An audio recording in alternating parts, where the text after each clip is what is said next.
Welcome back to Girl in a Hurry, the Shelly Bush story.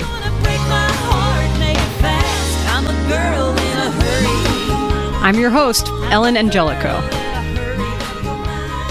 When we left off in episode 5, Shelly was sick, but she didn't know or wouldn't admit just how sick she was. Doctors at Vanderbilt wanted Shelly to begin hospice care, but Shelly wanted to be treated at MD Anderson in Houston, Texas. So, over the objections of the doctors, her longtime friend Rod Jansen and her cousin Sheila Bush Carver accompanied Shelly on a plane to Texas. I have a screenshot of a text I sent her on February 3rd, 2015. It said, "Heard you're off to Texas. Thinking about you. Everyone downtown misses you tons." Shelly responded, "I miss you, and I'm gonna be back soon." Shelly, Rod, Sheila, and Shelly's parents made it to Houston in early February. Here's Shelly's mom, Shirley Bush. When we got to MD Anderson, they told Woody and I that she had some kind of cancer that started in her kidneys or bladder or something and just went all through her body and just like it exploded. Rod told me at Shelly's insistence, the doctors began the process of getting Shelly prepared for chemotherapy. This included reading a medical disclaimer about what could happen as a result of the treatment. I remember standing in the room with the guy, basically like, okay, we're going to do this, but I legally have to tell you this, and this can happen in life, could be this. And they're like, okay. And you sign right here. And I was thinking, the guy at Vanderbilt was right. You might have lasted another month. Whew. I was holding her hand, and I said, Shelly, I'm right here. You're going to be okay. And I kept telling her that. You're going to be okay. It's just going to take a while for you to... And Woody would say, he'd hold her hand, and he'd say, Shelly, Dad's holding your hand. And he said, he'd talk to her, but she wouldn't respond. I was crying when Shirley told me that story, trying not to ruin the tape. Man, nobody should have to go through that with their kid. It was the awfulest thing I've ever went through, I thought. Going ahead with chemotherapy had the effect the doctors at Vanderbilt were worried about. They gave her, I think, one treatment, and she went into a coma and died late in the evening on Valentine's Day.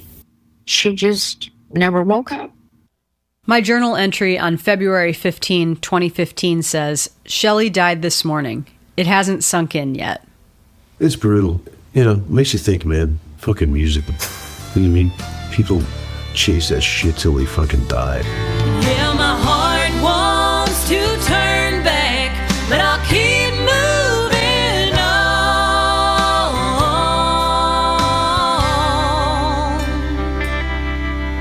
This long stretch of highway between leaving and gone.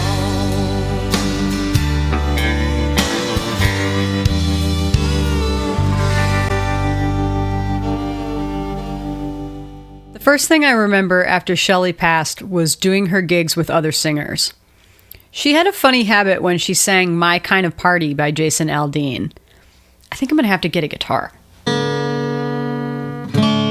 Okay, so the intro is kind of like this.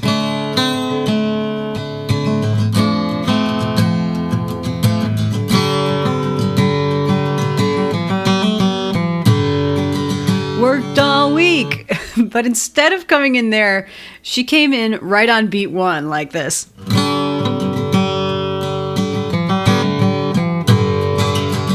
Worked all week.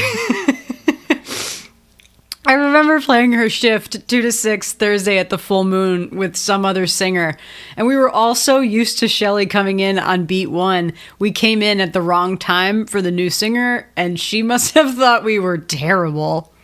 Meanwhile, Woody and Shirley were going through the motions and making arrangements for a memorial in Stover. Church where we went to wasn't big enough, and they wouldn't allow country music. So the girls come up on a bus. Rod and Angel had rented a tour bus so the members of Broadband could attend her memorial. They had her funeral in the community center. Oh, it was packed. There was so many people. I mean, they couldn't hardly all get in there. In addition to all the family and friends in Stover, lots of members of Broadband came, like Amanda McCoy and Paula Jo Taylor. So many people would sit flat. Shelly would have loved it. We were all like, damn. Shelly definitely was loved. There was no doubt about it. I mean, it was in an auditorium, like a big hall, because there were that many people. I was one of the pallbearers, and I was grateful to be that. Even with all that love, Amanda recalls the vibe was a little traditional compared to Shelly's life. I remember it was a man and a woman asking, like, does anyone want to say anything? I think Karen D went first and got up, and I really distinctly remember Karen D being like, well, Shelly and I fought like cats and dogs. That was like her starting off point. And I remember slowly every one of the girls that was there got up. And the people were getting pissed, like people running it. They were like, okay, so we'd like to move on. And we're like, no, more people were going up. In 2014, I played 40 gigs at the Full Moon Saloon with Shelly, and I was only on a third of her shifts there. So in 2014, that's 120 gigs she had at the Full Moon alone. Plus, I played 65 other gigs with her that year. It's reasonable to conclude she played around 200 shows the year she died. So it is only fitting that after the funeral in Stover, Shelly's friends started planning a memorial in Nashville at the Full Moon Saloon. I had a journal entry on March 2nd, 2015. It is barely legible, which I have seen before in my journal entries. It's a telltale sign I had a little to drink. I wrote, there was a big memorial celebration for Shelly tonight at the Full Moon. I felt so lucky to be a part of it. The memorial in Stover was probably more personal and family oriented. And then the Full Moon was very much all of her Nashville friends and all of our memories and all of what we felt Shelly would want conveyed, you know. The girls got up there and they sang and stuff. Woody and Shirley came to Nashville and got the royal treatment, or as royal as the treatment could get at the Full Moon from bartender and singer Emily Peck. It's not like they were partiers or anything, so I didn't have to do too much to take care of them. Would you like another water, cranberry juice, or whatever? I remember the place was jam-packed with people, telling stories about Shelly and singing songs and drinking. I made a point to collect everyone's favorite lyrics Shelly creatively rewrote on my phone. I knew it was a goldmine of hilarity, and I didn't want to lose the map to find it in the future. I went back in my email and found a couple that didn't make it into earlier episodes of this podcast, including an amazing new second verse of If You're Gonna Play in Texas. We dusted off our hats and started to do-si-do. And then my friend came up to me and said, here we go! We all got up on stage at some point and snapped a picture with Woody and Shirley right in the middle. I treasure that photo. I've got my arm around Emily Peck. Karen D's on the edge of the stage wearing a patterned purple shirt and a fedora, looking cool as ever. Amanda McCoy is poking out from behind Shirley. There's members of Broadband from long before I started playing with them, like Jet King, Anita Hill, and Suzanne Mitchell. And we're all together, multiple generations of a family with the same legendary matriarch. People called Shelly the Queen of Broadway. So at the end of the night, everyone at the Full Moon lit candles and walked together to the river, down the street where Shelly played so many gigs. Everyone except me, that is. I called a cab and went home to compose my illegible, tear-stained journal entry. Don't fall in love if you can't stay. If love's a game to you, my heart won't play. If you're a rolling stone, go on and roll away. Don't fall in love if you can't stay. Don't fall in love if you can't stay.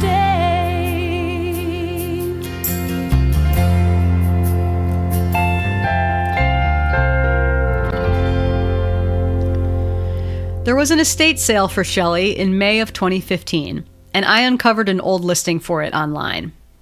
Family Tree Estate Sales is honored to present the personal property estate sale of Nashville musician Shelly Bush. Just in time for Mother's Day, this sale is full of contemporary furniture, stylish decor, and lots more. There are 3,000 plus clothing items, boots, shoes, and accessories. I spit out my coffee. 3,000 plus? First of all, Shelly died on Valentine's Day. That does not scream Shelly Bush. Like, these bitches will never forget me. I will always be in their hearts. I will die on this day. Really, if she had a choice, she picked that day. Shelly did not become the next Reba. But make no mistake, she was the most famous person from Stover, Missouri, which Amanda noticed anytime they went back to Missouri to play shows. She was quite the star. People just thought, oh my God, Shelly's back, right? She's gotten to Nashville and she's done all this stuff. Ever enshrined in a little plaque on the wall there in the school town hall of fame. That's true, and Rod gave me a program from the induction ceremony. There's a big picture of Shelly in full glam, big blonde hair, red lips. It reads, Shelly lived her dream and did not take no for an answer to fulfill her dream of becoming a country musician. Shelly didn't ever get that record deal, but fiddle player Karen Pendley wished Shelly could have appreciated all she accomplished. You don't realize that, a lot of people with record deals, they have different problems. It's not what everybody thinks. They just inherit a different set of stuff. I was a little sad that she maybe didn't appreciate that all she had really actually accomplished. Played all these places all over America, recorded CDs. Rod agreed. Most people that have record deals could not do what she did, In my eyes, I thought she was highly successful, honestly. I'm like, Shelly, you realize that you probably work more than anybody that has a record deal. I mean, like, seriously. Maybe it's more attention or whatever, but I thought, to me, she was highly successful. Shelly left behind a lot more than Miss Me Jeans and unrealized dreams. Shelly Bush was like a dandelion. Someone came and picked her up out of the grass and blew on the seeds, and now there's a little bit of Shelly running around all over Nashville. She's in Tanya Tucker's band. She's playing the Greek Theater in a couple weeks. And Garnet Douglas told me there's a piece of Shelly in every female lead singer up and down Broadway in Nashville. So many young ones down there right now have no clue why they've got a lead job, because somebody broke that ceiling and kept shoving others up there. She shoved me up there, along with Beth Garner. When I first started doing those downtown gigs with Shelly, I would stick around after my shift and see who was playing. I was always so inspired watching Beth play. This is back when Layla's still had chicken wire on the side of the stage. Beth would be up there with an enormous Fender Quad Reverb amp, which is comically large for a venue like Layla's. She just shredded my face off. She could really play. I remember thinking, I want to be just like her. A couple years earlier, Beth was thinking some of those same thoughts about Shelly Bush. She may not have been this huge country star, but she's a fucking legend to us. Legend! Shelly set the standard for lower Broadway girl country songs. All that list that everybody uses came from Shelly. Shelly standardized it. Countless careers in the music business started out in Shelly Bush's band. Mine certainly did. Playing downtown with Shelly led to me playing downtown with another guy at Crossroads Bar. A songwriter friend of mine was showing some family around town and saw me at Crossroads, and she didn't know I played bass. That led to me playing bass for a showcase with her, where I met another songwriter. In that songwriter's band, I met a keyboard player who played with Uncle Kracker, and then the next year, I was touring Japan with Uncle Kracker. Japan! All because of Shelly Bush. Here's a line from her obituary in the Sedalia Democrat. Remembering what it was like to come to Nashville, she took many budding musicians under her wing, giving them pointers and encouragement along the way. Shelly believed in what she did and set an example for others to follow. She's a little chunk of Nashville history there. I really don't think Shelly's intention starting Broadband was to lift up and empower women musicians. Her intention was to use it as a marketing tool to get more gigs. But the beautiful thing is, while her intentions were pragmatic, her impact was altruistic. Bassist Don Ritchie told me there was a really beautiful side effect of Shelly needing to track down every female musician within spitting distance of Nashville. Shelly gave musicians a chance who would otherwise never have had the chance. It didn't matter if you were inexperienced or new to town or pregnant, like bassist Aaron Holloman. When I was pregnant, she said, you can come on the road. You can bring your baby. I had my first kid at 18. And so I thought, well, I will never be a musician. I got kids. But No, Shelly made it happen for me. Shelly made it happen for anybody that came to Nashville. For so many musicians, including Paula Jo Taylor, who still fronts a busy band on Broadway, Shelly was the portal to a career in Nashville. I am always eternally grateful for Shelly Bush. She done so much for us that I can't even begin to tell you. She gave me my first opportunity. If you were Shelly's friend and Shelly had a connection to someone in the music business, it was your connection too. No weirdness, no stinginess, just generosity. She took me to meet him a couple times, Kenny Royster, and I actually worked with him to produce a few of my songs. Maybe you wouldn't have been able to make that connection. I never would have been able to make that connection. There's tons of connections I would never have been able to make. Musicians like Beth Garner got gigs because of Shelly. If it wasn't for me playing with her, I would not have had my shifts at the Full Moon. She was absolutely that beginning, that heartbeat, the family tree. Musicians like Amanda McCoy ended up on world tours because of Shelly. Oh my God, there's so many little things. We picked up this random ass fiddle player at the airport, Abby Styling, because she's a woman, and said, yeah, I could do it. And here, years later, I ended up getting a prog rock gig because of Shelly with Pavlov's Dog, and ended up touring Europe with them. It was all that connection to Abby Styling. Incredible. All because of Shelly. And to Karen D., being a member of Broadband meant breaking out of the doldrums and stepping into a life filled with adventure. Because of Shelly, I got to see the Grand Canyon, Dead President's Heads, right all the way to Sturgis, Deadwood. I mean, just things that an ordinary life wouldn't have allowed me to do. Shelly's legacy still ripples through country music today, through the honky-tonks on Broadway, in cover bands from Vegas to Wisconsin, on tour with artists in clubs and amphitheaters. Shelly gathered all these misfits, and it's like we've all gone and have ended up doing really cool things together and separately, and it's like we watched this whole broadband community grow and branch out, but it looks like we're a bunch of freaking weirdos. Shelly changed Broadway and the music scene in Nashville, and everyone who knew her knows it. I think she had a tremendous impact on Nashville and on music, period. I don't think there was anybody that was harder working or did more for Broadway, for all of the tourists that came here, and for the people that came and repeatedly wanted to see her. I don't think there was anybody that did anything more for that. I think she should be in the Hall of Fame for how she managed to do things that the rest of us cannot do. She's wise. That woman was wise. And we're only just now really seeing it. She definitely left an impact. And so we are remembering her today on this October 6th birthday memorial tribute to Miss Shelly Bush. On WRCR AM 1700 in Garnerville, New York, a man named Redneck hosts the Gumbo Yaya radio show. Every year on Shelly's birthday, Redneck dedicates the show to Shelly. Shelly Bush, when we started this show 10 years ago, was one of the very first artists who reached out to us, congratulated us, told us she was excited about what we were doing. And when we were begging people to be on the show, she was more than kind enough to reach out and say, I want to do your show, let's figure something out. And unfortunately, before we were able to do the program, we lost Shelly and her battle to cancer. Shelly and Redneck never met. But still, all these years later, Redneck does an entire episode of his show about her. To all your friends and family and fans out there who are listening, our heartfelt prayers, and we feel the love that you feel for Shelly. So, having said that, let's get into as much music as we can. We got about 15 minutes to go. Kiss my lipstick, Miss Shelly Bush. Happy birthday, Shelly, and heaven God bless you. We love you.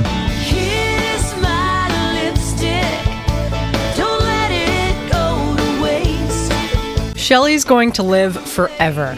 She's still out there road dogging it. She's just doing it in our hearts now instead of in that bumpy old van. Now, when I walk around Broadway, I do look around and say, Shelly fucking did this. She did it. And nobody is even coming close to her. Nobody. In the female country scene, nobody. I'm a girl in a hurry, so make up your mind. If you don't know what you want, I'll leave you behind. Life's too short and there's no time to worry.